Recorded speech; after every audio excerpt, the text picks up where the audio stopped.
Hello and welcome. I hope you are doing well. I'd like to bring up a very interesting topic in South Africa, and that is the sort of population growth over. I'm going to go back 100 years and show you guys what the population growth in South Africa looks like, what the demographic growth looks like in South Africa over the past century. So this is going to be hopefully be interesting to some of you. People that I've spoken to about this didn't really even know that this existed. I discovered it through just doing some research out of interest because I'm a lover of history, a lover of philosophy, and I want to understand the world. So let's go and just look at this just quickly look at this. So the current population in South Africa is estimated to be about 60.5 million people, up from just below 20 million in the 1960s. So that was 16.5 million. So just from the 1960s up until the 2023, the volume, the amount of people has gone up absolutely drastically. Now, if we look at the demographics of South Africa and we go back all the way back to 1904, we can see that the total population of South Africa was not even 6 million people. Not even 6 million people. If we go to something closer to 100 years ago, the total is about 7 million people. So we've gone from 7 million people to 60.5 million people in 100 years. And that is an extremely high slope. That is a gradient that you saw earlier. This is a crazy gradient. So I'm not sticking up for apartheid or anything, but I don't see a genocide happening anywhere over here. This is just a boom in population, and it's not the whites, it's black people predominantly. If we go back to 1904, there was an estimated black population of 4 million, and we go to 1985, for example, it's 20 million. If we go even further than that, 2022 census, look at this. Black population of 50.5 million. So this is important if you are brave enough to talk about average IQs. If I go here and I search average IQ by country,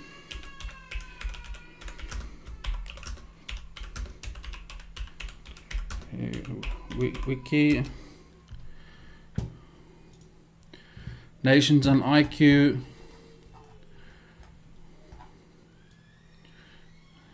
Okay, wait, let's get a graphic. Okay, so it looks something along these lines. So Africa looking pretty bad at about 60.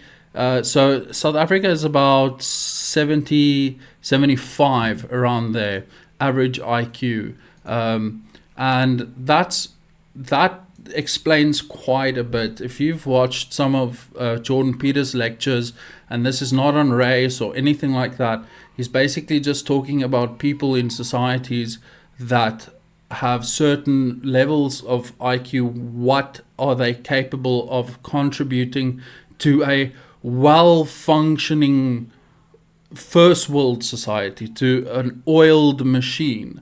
So he's not comparing Africa to Japan or anything like that. He's talking about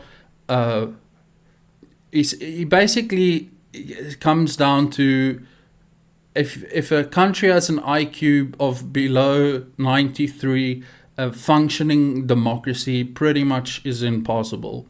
Now, I also want to bring up that a bell curve exists. Now, a bell curve looks something like this. So if you look at here, 60, 70, 80, 90, this is the number of IQ points individual has. Internationally, I think this 100 is the international average. So you get people on the lower end of the bell. See, it looks like a bell of the bell curve. So you get your 60, 70, 80, 90 population over here. Most of the people land in the 100s, and then it tapers down again, and it becomes rarer and rarer for people to have really high IQs. You don't want to be in this range, by the way. You don't want to be over here, and you don't want to be over here. Here you just go crazy. So this is what I'm trying to bring up, is that the problems we are facing today really doesn't have that much to do with apartheid in itself, but the apartheid was run by a very small minority group that had an higher average IQ on average than the majority of the population, which meant that they were able to run services and things more efficiently. And with the advent now with broad-based black economic empowerment and all of this, and white people being pushed out of positions of power in these critical sort of important positions, is quite sad. It's bad for everyone. I know it's a fuzzy good feeling that we're correcting the wrongs of the past, but in the long run, it really does do us bad. And the people, the black people that are on this spectrum of the bell curve, they're not doing well either. They're leaving the country. So we left pretty much with this group over here running everything, and that is why we are in such a huge mess. It's not a legacy of apartheid or anything like that. It is simply because of the average IQ of the people that are in charge. This is not a racist video. This is just a factual video that you can go and research and put the puzzles together, use your critical thinking, and come to your own conclusion. But this is a pretty solid conclusion that I have come to. And I hope I don't get lynched for this. Thank you for listening. Have a great evening. Goodbye.